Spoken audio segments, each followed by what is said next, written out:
The cards hit the table with a sound that changed Katherine Preston's life forever, though she didn't know it yet, as she stood behind her father's chair in that smoky saloon in Jerome, Arizona territory, on a sweltering August night in 1882.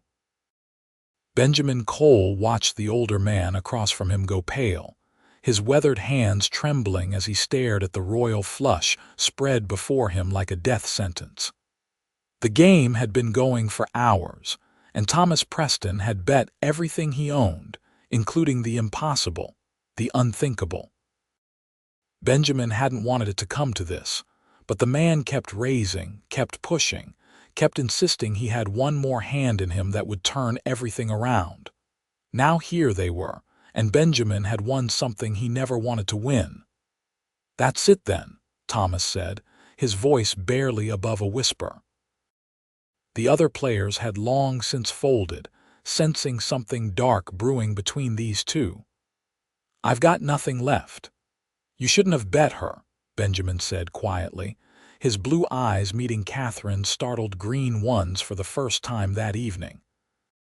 She was beautiful in a way that made his chest hurt, with long auburn hair pinned up in a simple style and a worn calico dress that had seen better days. She couldn't have been more than 22, maybe 23, and the realization of what her father had done was slowly dawning on her face. "Papa," her voice cracked on the word. Thomas couldn't meet his daughter's eyes. "I thought I had it. I thought for sure this time." "You thought wrong," Benjamin said, standing up from the table. He was a tall man, lean and hard from years of working his ranch, with dark brown hair that needed a cut and a face that was handsome in a rough, honest way. He was 26 years old and had been playing poker since he was 15, and he had never, not once, seen a man bet his own daughter. It made him sick. "This is void. I'm not taking a woman as payment for anything." "A bet's a bet," one of the other men muttered. Whole town saw it. Benjamin turned to look at the speaker, a known troublemaker named Jack Sullivan. "Nobody asked you. Just saying what everyone's thinking. Man makes a bet, he's got to honor it. Otherwise, what's the point of any of this?" Katherine's face had gone white. She gripped the back of her father's chair so hard her knuckles matched her complexion. "Papa, tell them you were joking." But Thomas Preston just sat there, broken and silent. He had been a prosperous man once, owned a general store and a house on the nice end of Jerome's Main Street. Then he had discovered gambling and lost it all piece by piece, hand by hand, bet by foolish bet. His wife had died 2 years back, leaving Katherine alone with a father who cared more about the next game than his own flesh and blood. Benjamin gathered up his winnings, a substantial pile of cash and deeds, and shoved them into his pockets. "Come on, Miss Preston. Let's get you out of here." "I'm not going anywhere with you," she said, her voice gaining strength even as her eyes shimmered with unshed tears. "I'm not property to be won or lost. I know that. But if you stay here, if we don't make this look official, there are men in this town who will see you as fair game. Your father just announced to everyone that you're available to the highest bidder. That makes you unsafe." Benjamin's voice was gentle but firm. He could see the fear beginning to overtake the anger in her expression. She looked around the saloon, seeing the hungry looks on some of the faces, the speculation in others. Jack Sullivan was watching her with an expression that made her skin crawl. Benjamin was right, damn him. Her father had painted a target on her back. "Where would we go?" she asked quietly. "My ranch. It's about 5 miles outside of town. You'll have your own room, your own space. I won't touch you. You have my word." He extended his hand to her. "Please, Miss Preston, let me help you." Katherine looked at her father one last time, hoping he would stand up, would take it all back, would be the man he used to be before gambling had consumed him. But Thomas just stared at the table, defeated and silent.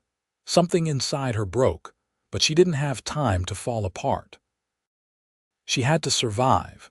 She took Benjamin's hand. The ride to the ranch was silent except for the sound of hoofbeats and the creaking of the saddle. Benjamin had given her his horse, a gentle mare named Daisy, while he rode his gelding alongside her. The August night was still warm, and the stars overhead were so bright they seemed close enough to touch. Katherine had never been out of Jerome after dark, and despite everything, the beauty of the desert night struck her. "How long have you owned the ranch?" she finally asked, needing to break the oppressive silence. "4 years. Bought it with money I saved from working cattle drives. It's not much, but it's mine. Got about 200 acres, a small herd, a house that doesn't leak too badly." He paused. "Had a partner for the first year, but he got married and moved to California. Been running it myself since then. That must be lonely." "Sometimes, but I like the quiet, like knowing that what I build is mine, earned honestly." He glanced at her. "I'm sorry about what happened tonight. Your father put us both in a terrible position." Katherine felt the anger surge back. "He's been putting me in terrible positions for 2 years. Ever since Mama died, it's like he doesn't care about anything except the next game, the next bet. I've sold almost everything we own trying to pay his debts. I've been working at the hotel doing laundry just to keep us fed, and now this. You don't have to go back to him. I don't have anywhere else to go. You do now." She looked at him sharply. "I'm not going to be your property, Mr. Cole. I don't care what bet was made. Benjamin, and I know you're not. That's why tomorrow I'm going to give you something." He didn't elaborate, and she was too tired to push. The ranch house came into view as they crested a small rise. It was modest, a simple wooden structure with a porch and a few outbuildings, but it was well maintained and solid looking. Light from the half-moon illuminated a small vegetable garden near the house and a corral with several horses. Benjamin helped her down from the mare, careful not to touch her more than necessary. She appreciated that. Inside, the house was clean if sparse. A main room with a stone fireplace, a kitchen area, a table and chairs. He showed her to a small bedroom that held a bed, a dresser, and a washstand. "It's not much, but the sheets are clean. I'll be in the room across the hall if you need anything." He set her small bag, which he had grabbed from her father's rented room above the saloon, on the bed. "There's water in the pitcher. Help yourself to anything in the kitchen. I usually make breakfast around dawn, but sleep as long as you need." "Thank you," she said softly. "I know this is strange for you too. Strange doesn't begin to cover it." He gave her a small smile, "But we'll figure it out. Good night, Miss Preston.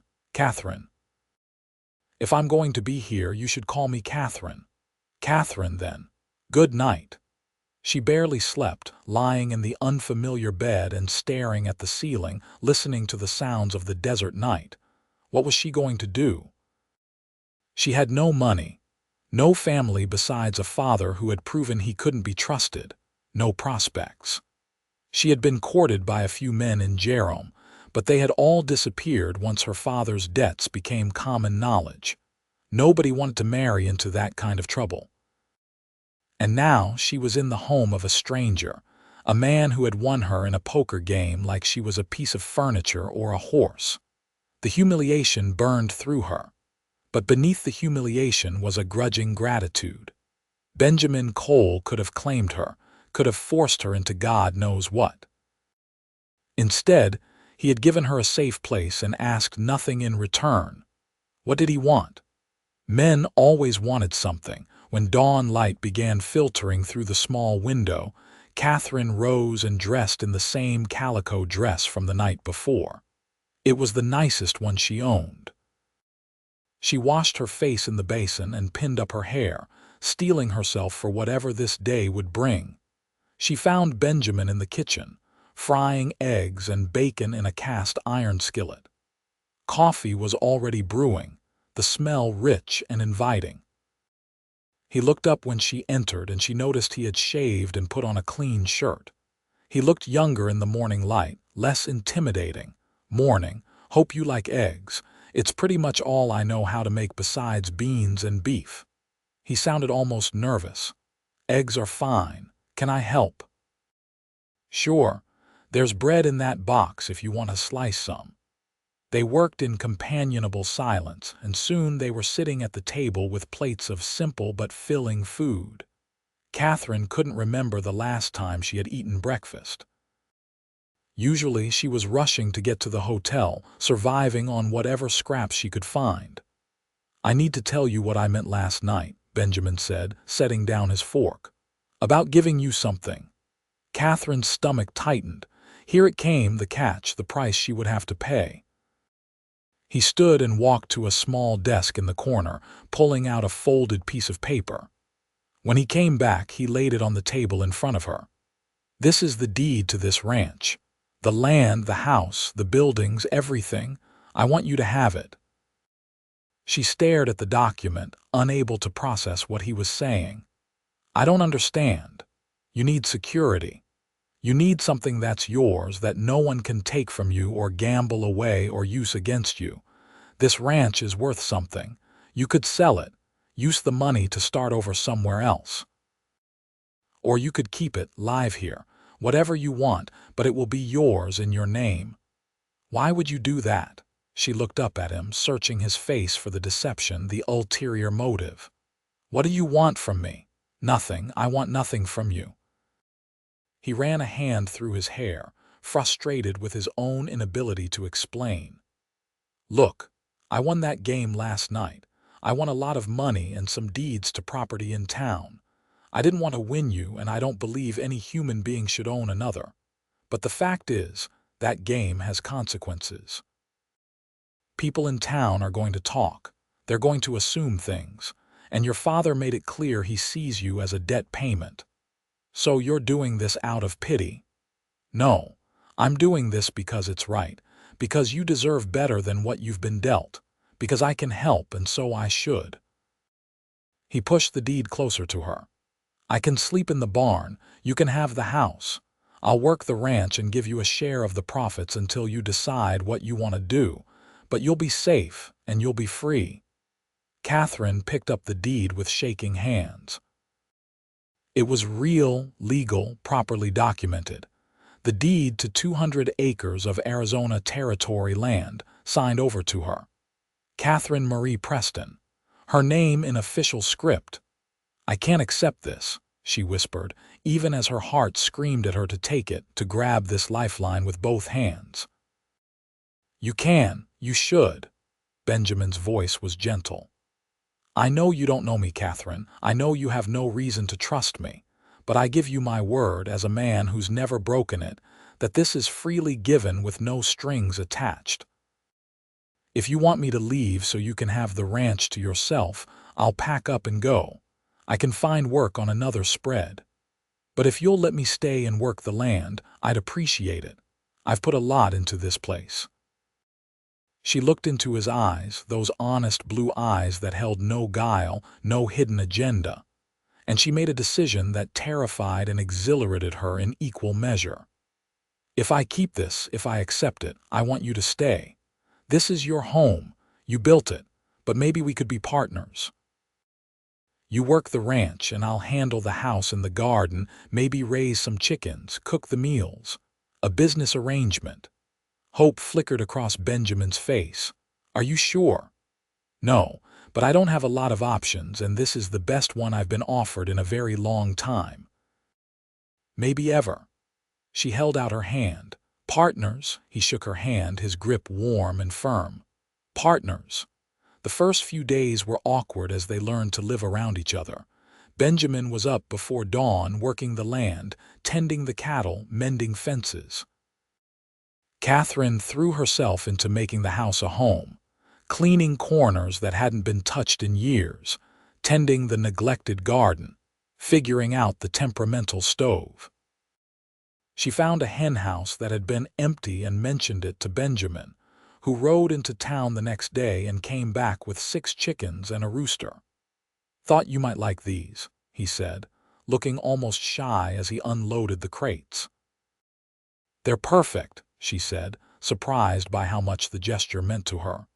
She learned that Benjamin was a man of few words but consistent action. If he said he would do something, it got done. He never raised his voice, never drank to excess, never made her feel unsafe. He was courteous to a fault, always knocking before entering a room, always asking permission before moving her things or changing something in the house. In turn, she learned to cook on the wood stove, producing meals that made Benjamin's eyes light up with appreciation. She mended his worn shirts, planted herbs and vegetables, made curtains for the windows from fabric she found in a trunk. The house began to feel lived in, warm, like a real home instead of just a place to sleep.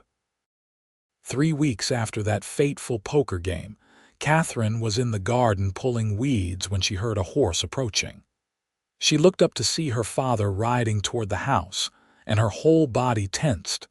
Benjamin emerged from the barn, wiping his hands on his pants. He positioned himself between Thomas and Katherine, not aggressively, just present. "Katherine, I need to talk to you," Thomas called out, not dismounting. "So talk," she replied, staying where she was. "Come home. This is foolish. You're my daughter, not his wife. People are talking." "Let them talk. I'm staying here." Thomas's face reddened. "I made a mistake. I shouldn't have bet you, but that doesn't mean you should be living in sin with a stranger." "We're not living in sin," Benjamin said calmly. "Katherine owns this ranch. I work for her, that's all." Katherine felt a strange flutter in her chest at his words. Was that really all they were? She had stopped thinking of Benjamin as a stranger weeks ago. He was her partner, her friend.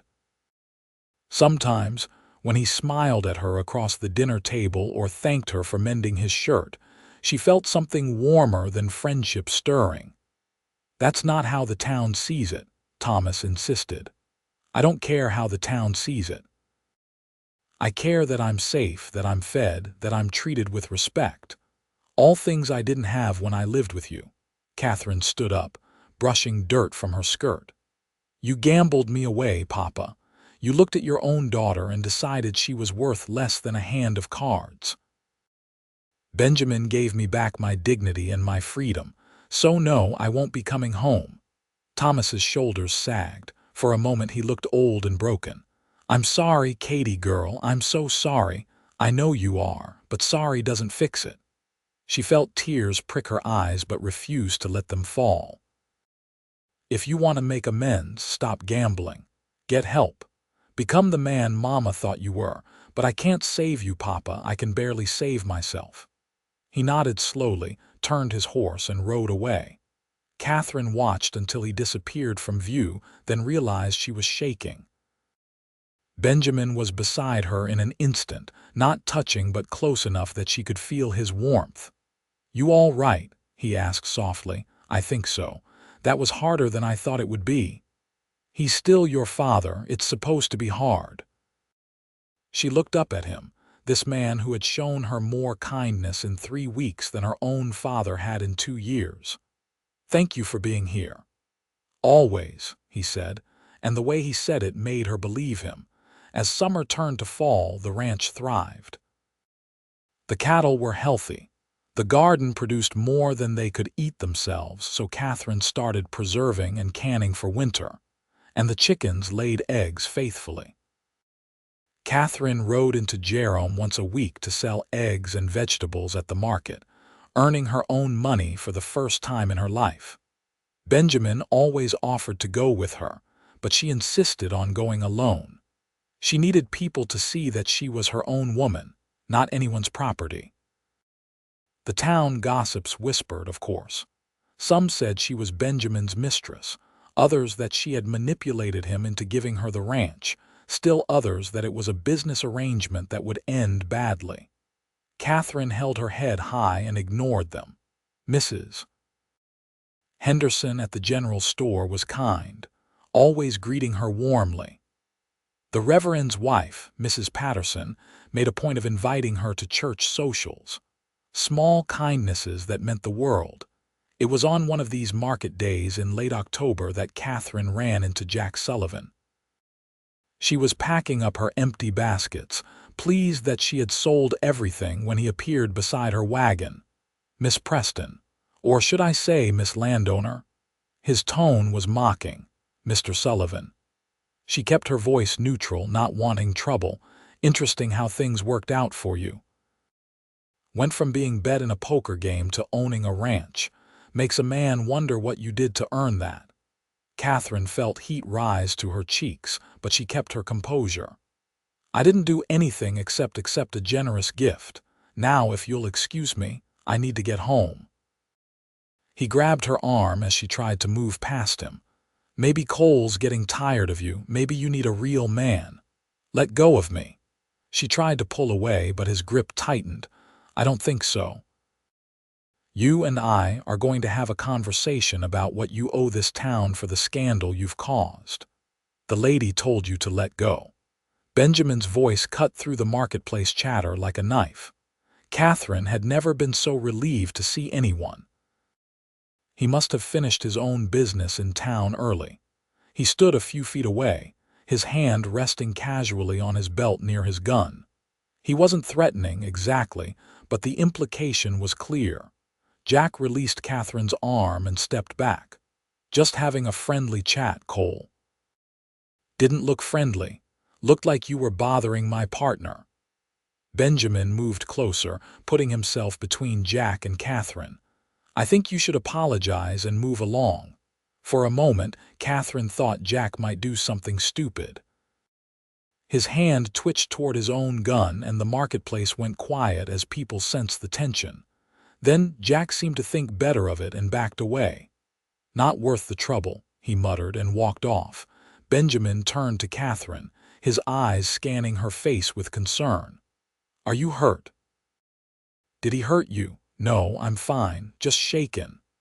She realized she was trembling, the adrenaline finally hitting her system.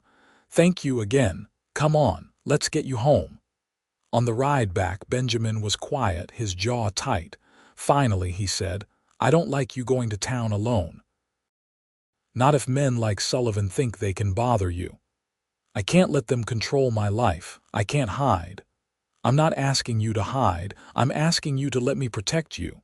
He looked at her, his expression intense. "Katherine, I know we're supposed to be just partners, just business. But the truth is, I care about what happens to you. I care a lot. And the thought of someone hurting you makes me want to do violence, which isn't like me." Her heart hammered in her chest. "Benjamin, I know, I said no strings attached, and I meant it. The ranch is still yours. I'll still leave if you want me to. But I need you to know that somewhere along the way, this stopped being just a business arrangement for me. You've become important to me." Katherine felt like she was standing on the edge of a cliff, about to jump. "It stopped being just business for me, too. I started noticing things. The way you hum when you're working. The way you always make sure I get the last piece of bacon at breakfast. The way you look at me sometimes, like I'm something precious. You are precious." He pulled his horse to a stop, and she did the same.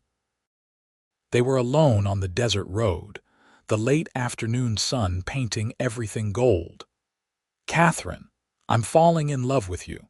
Maybe I've been falling since that first night when you were so brave and so scared at the same time. And I know this is complicated, and I know we started all wrong, but I can't help how I feel." She felt tears on her cheeks, but they were happy tears. "I love you too.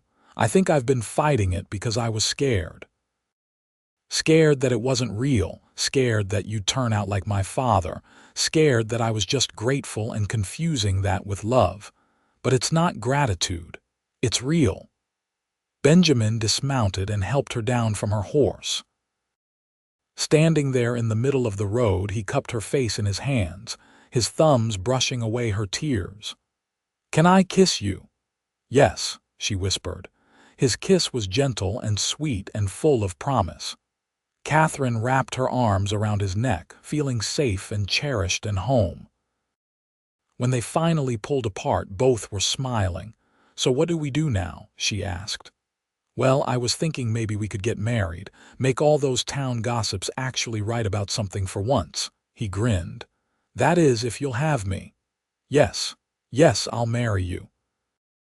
He kissed her again, longer this time, and Katherine felt like her heart might burst from happiness.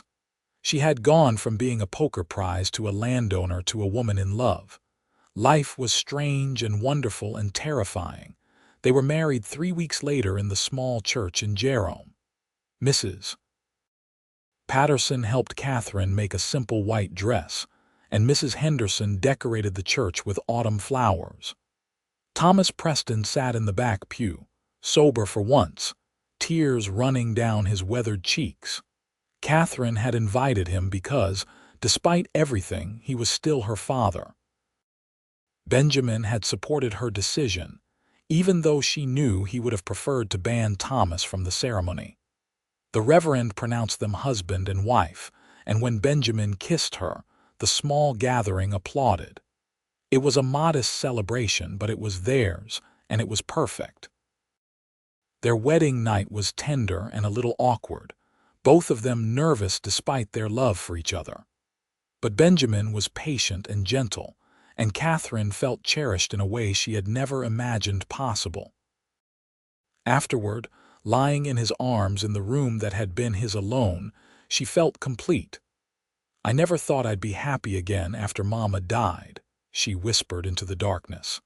"I thought my life was just going to be one long slide into misery, and then you happened."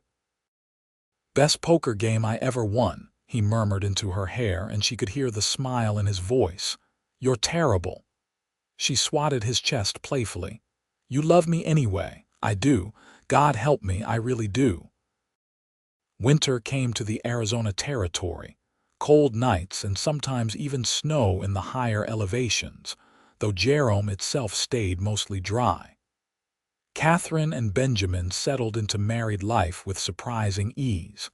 They worked the ranch together now, partners in every sense of the word. Benjamin taught her to ride better, to rope cattle, to read the weather. She taught him to cook more than just eggs and beans, to appreciate the small comforts of a well-kept home, to talk about his feelings instead of keeping everything bottled up inside. Thomas Preston stopped gambling on a Tuesday in December. He showed up at the ranch that day, looking thinner and older but somehow more present than he had in years. "I joined a group at the church," he told Katherine as they sat on the porch, wrapped in blankets against the chill. "Men who are trying to quit drinking and gambling. The Reverend runs it. I've been going for 3 weeks now, and I haven't placed a bet since." "I'm proud of you, Papa," Katherine said, meaning it. "I don't deserve your pride. I don't deserve your forgiveness either, but I'm hoping someday I might earn it." He looked at her with clear eyes. "I see how happy you are, how well Cole treats you. That's all I ever wanted for you, Katie. I'm sorry I couldn't give it to you myself. You're here now. That's what matters." Thomas became a regular visitor after that, always respectful, always sober. Benjamin was wary at first, but gradually he warmed to the older man. They discovered a shared love of horses, and sometimes Thomas would help with breaking the new Mustangs Benjamin brought in to supplement their herd. Spring brought new life to the ranch. The cattle calved successfully, the garden burst into bloom, and Katherine discovered she was pregnant. She told Benjamin one evening as they sat on the porch watching the sunset, his arm around her shoulders. "I'm going to have a baby," she said simply. He went very still. "Are you sure?" "Pretty sure. All the signs are there." He turned to her, his face a mixture of joy and terror. "A baby? We're going to have a baby." "Are you happy?" she asked, suddenly nervous. "Happy, Katherine. I'm terrified and thrilled and amazed all at once." "We're going to be parents." He kissed her softly. "Yes, I'm happy. So incredibly happy." The pregnancy progressed smoothly through the warm summer months. Katherine continued to work the garden and tend the chickens, though Benjamin became increasingly protective, insisting she rest more, worrying constantly. She found his concern endearing, even when it drove her a little crazy. "I'm pregnant, not dying," she told him one afternoon when he tried to stop her from hanging laundry. "I know, but what if you overdo it? What if something happens?" "Nothing is going to happen. Women have been having babies since the beginning of time. I'm strong and healthy, and this baby is going to be fine." She kissed his worried face. "But I love that you care so much." In September, as the brutal summer heat began to ease, Katherine went into labor. Mrs. Patterson came to help, experienced in midwifery, and sent Benjamin outside to pace and worry. Hours passed, long and difficult hours where Benjamin contemplated every worst-case scenario his mind could conjure. Thomas arrived and paced with him, the two men united in their concern for Katherine. Finally, as the sun was setting, they heard it, the strong, healthy cry of a newborn baby. Benjamin practically ran into the house, finding Katherine exhausted but smiling, holding a tiny bundle wrapped in blankets. "It's a boy," she said softly. "We have a son." Benjamin approached slowly, almost reverently. He looked down at the tiny red face, the little hands waving aimlessly, and felt his heart expand in a way he hadn't known was possible. "He's perfect. You're perfect. Thank you." They named him William Thomas Cole, after Benjamin's late father and Katherine's own papa. Thomas wept when they told him, overcome with the honor and the hope of redemption it represented. The years that followed were full and rich. William grew into a bright, curious boy with his mother's green eyes and his father's steady temperament. The ranch prospered under their joint management, expanding to 400 acres when the neighboring property came up for sale. Katherine's eggs and preserves became sought after in Jerome, providing steady income even in tough years. When William was 3, Katherine gave birth to a daughter they named Sarah Rose. She had Benjamin's blue eyes and auburn hair like her mother, and she was headstrong and fearless from the moment she could walk. 2 years after that came another son, James, quieter than his siblings, but with a gentle soul that reminded Katherine of her mother. Thomas lived to see all 3 of his grandchildren, dying peacefully in his sleep when James was 2. He had stayed sober for nearly 8 years, working odd jobs in town and spending his free time with his family. On his deathbed, he held Katherine's hand and told her, "You saved me, Katie girl." "Not right away, but eventually. Seeing you happy gave me a reason to try." "I love you, Papa," she had whispered. "I love you too, and I'm sorry for everything. I forgive you. I forgave you a long time ago." They buried him next to Katherine's mother in the Jerome Cemetery. The turnout was modest but respectful. Thomas had rebuilt some bridges in his final years, though he would never be the man he had been before gambling destroyed him. But he had tried, and that counted for something. Life continued its steady rhythm on the ranch. Benjamin proved to be a wonderful father, patient and loving, teaching his sons to rope and ride while encouraging Sarah's fierce independence, even when it gave him gray hairs. Katherine managed the household and the business side of the ranch with skill, her natural head for numbers making her invaluable during market negotiations. On a warm evening in June, 15 years after that fateful poker game, Katherine and Benjamin sat on their porch watching their children play in the yard. William, now 14, was teaching 10-year-old James how to throw a lasso while 12-year-old Sarah insisted she could do it better than both of them. The sight made both parents smile. "You ever think about that night?" Katherine asked, leaning against Benjamin's shoulder. "The poker game." "Sometimes. Mostly I think about how it was the worst and best thing that ever happened." He kissed the top of her head. "Your father did a terrible thing, but it brought you to me, so I can't completely hate it. I used to be so angry about it, humiliated. But you gave me back my dignity that same night. You gave me the deed to this place, gave me control of my own life." She looked up at him. "You gave me everything. You gave me everything too, a home, a family, a purpose. Before you, this was just land and work. You made it mean something." Sarah ran up to the porch, her face flushed with triumph. "Mama, I did it. I roped the fence post 3 times in a row." "That's wonderful, sweetheart," Katherine said, smiling at her daughter's enthusiasm. "Papa, will you teach me to break horses next, when you're older?" "Breaking horses is dangerous work." "But I'm strong and brave. You always say so," Benjamin laughed. "Being strong and brave doesn't make you old enough. When you're 14, like William, we'll talk about it." Sarah pouted but ran back to her brothers, already plotting her next adventure. Benjamin shook his head fondly. "That girl is going to give me a heart attack someday. She's just like you, stubborn and determined and sure she can do anything." "I'm not stubborn." "Yes, you are. You're the most stubborn man I've ever met. It's one of the things I love about you."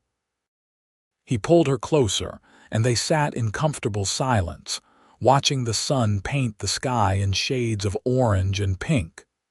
The ranch stretched out before them, their land, their legacy for their children. Katherine thought about the scared, desperate woman she had been 15 years ago, standing in a saloon while her father gambled her away.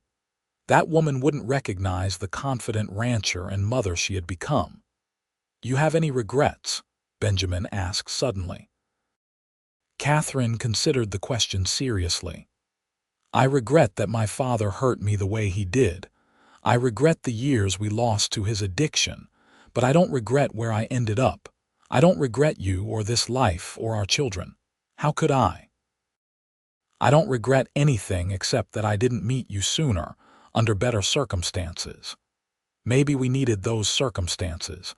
Maybe we both needed to be broken down before we could build something real together." She kissed him softly. Everything happened exactly as it was supposed to. As darkness fell and the children reluctantly came inside for supper, Katherine lit the lamps and started pulling out the meal she had prepared earlier. The house was full of noise and life, William arguing with Sarah about proper lassoing technique while James quietly set the table. Benjamin washed up at the pump, then helped Katherine carry the food to the table. They held hands around the table, saying grace, and Katherine felt a profound sense of gratitude wash over her. For this home, this family, this life they had built together from the ashes of her father's worst mistake. For the man beside her, who had seen her not as property, but as a person worthy of respect and love.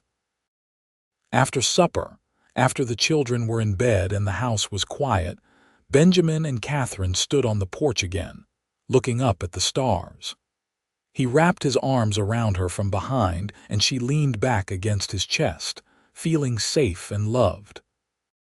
"I won a poker game 15 years ago," he murmured into her hair. "And I got so much more than land or money. I got a partner, a wife, a family. I got everything I never knew I needed." "We both won," Katherine said softly. "Maybe not the traditional way, but we won just the same."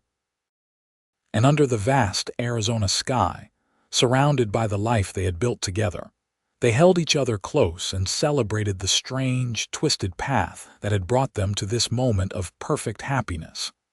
The years continued to unfold like pages in a well-loved book. William grew into a fine young man, serious and responsible, taking on more of the ranch work as Benjamin's back began to complain about the hard labor. At 19, he married a sweet girl from Jerome named Emma, and they built a small house on the eastern section of the ranch, working the land in partnership with his parents.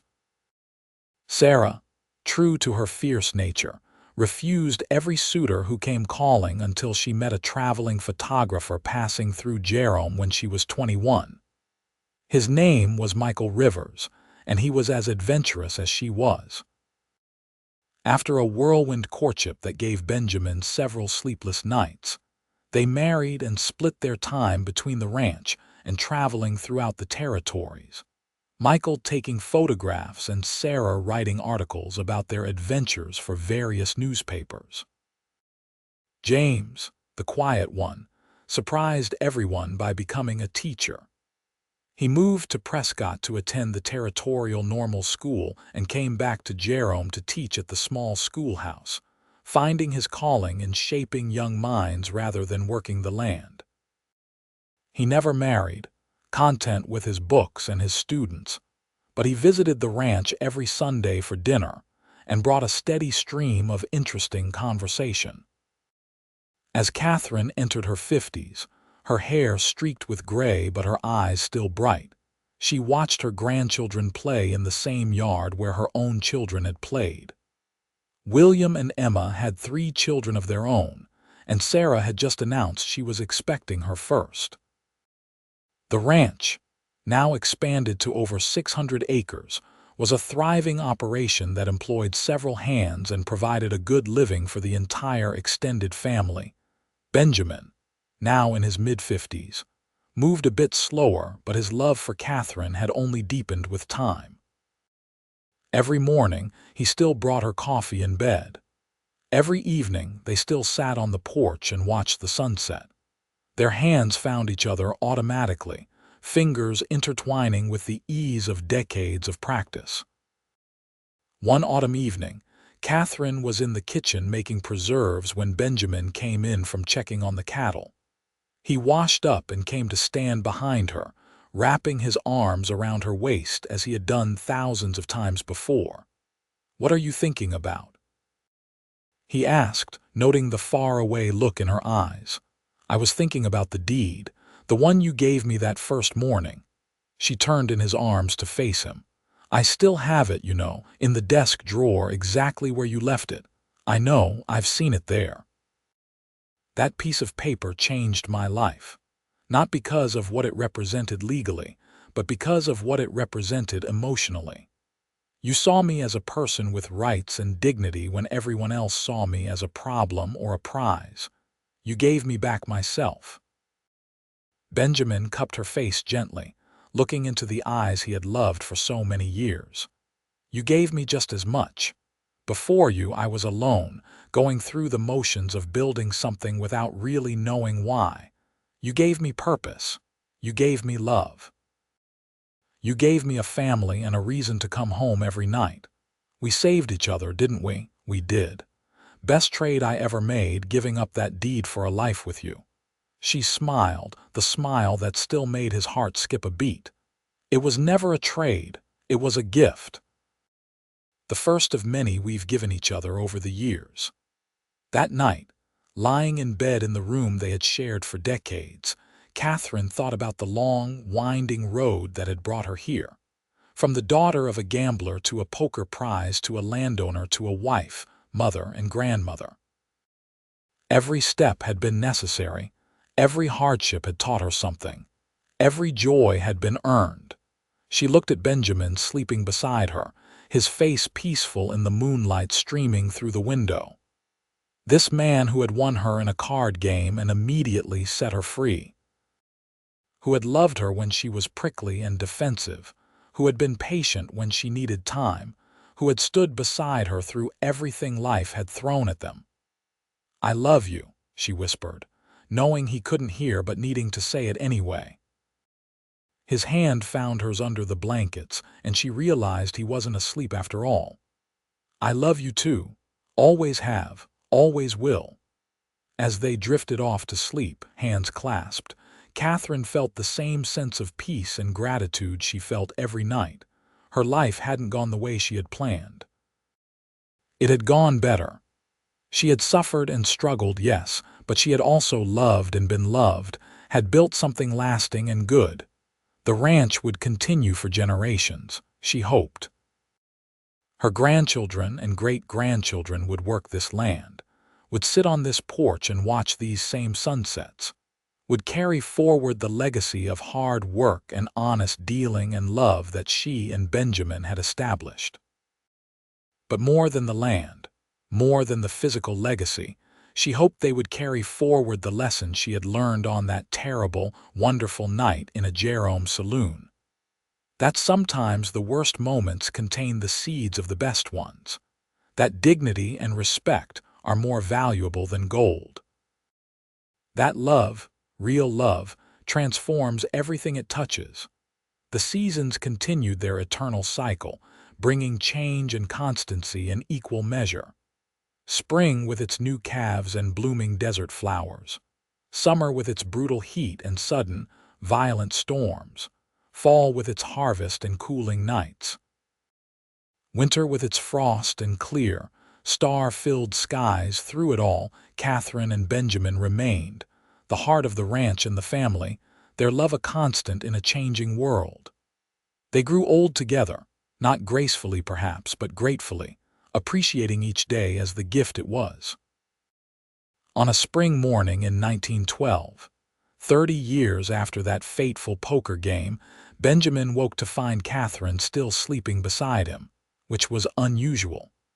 She was always the early riser, usually up before dawn to start breakfast. He watched her for a moment, admiring the way the morning light caught the silver in her hair, the peaceful expression on her face. "Katherine," he said softly, touching her shoulder. She stirred, opened her eyes, and smiled at him.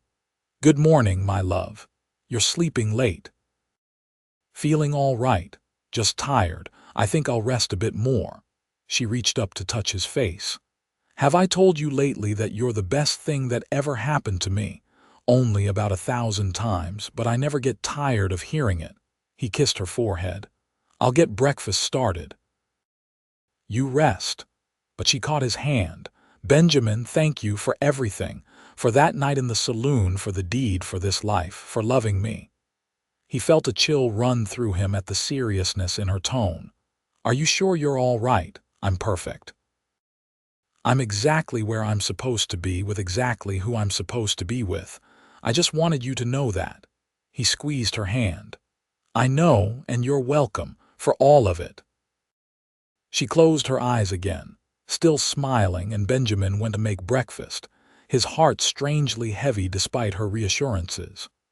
When he came back an hour later to check on her, she had passed peacefully in her sleep, her face serene, her hand resting over her heart. Benjamin sat beside her, holding her still warm hand, tears streaming down his face. She had lived to be 63, a good long life by frontier standards, and she had died peacefully in her own bed, surrounded by love. It was all anyone could ask for, but that didn't make it hurt any less.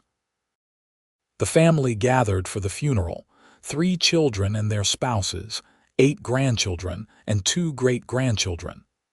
Half of Jerome turned out as well, testifying to the respect Katherine had earned over the years.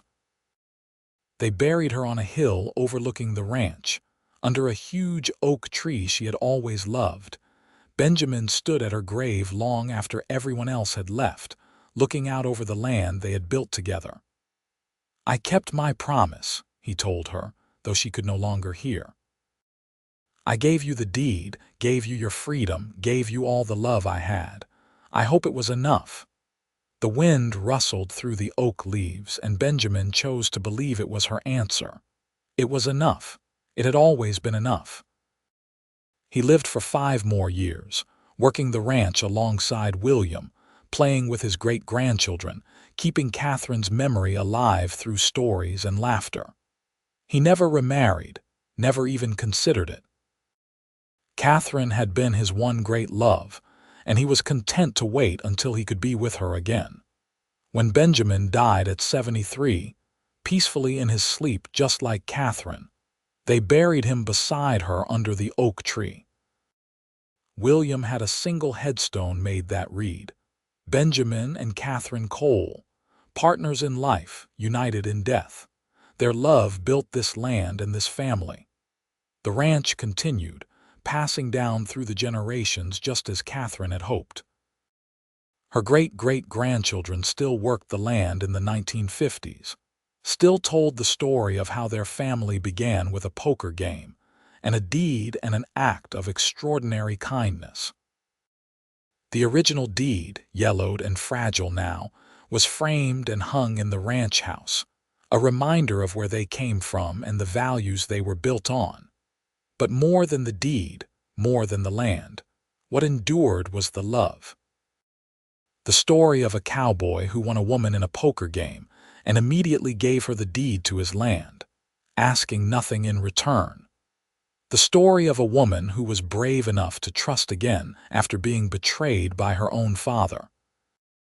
The story of two people who built something beautiful from the most unpromising beginning imaginable.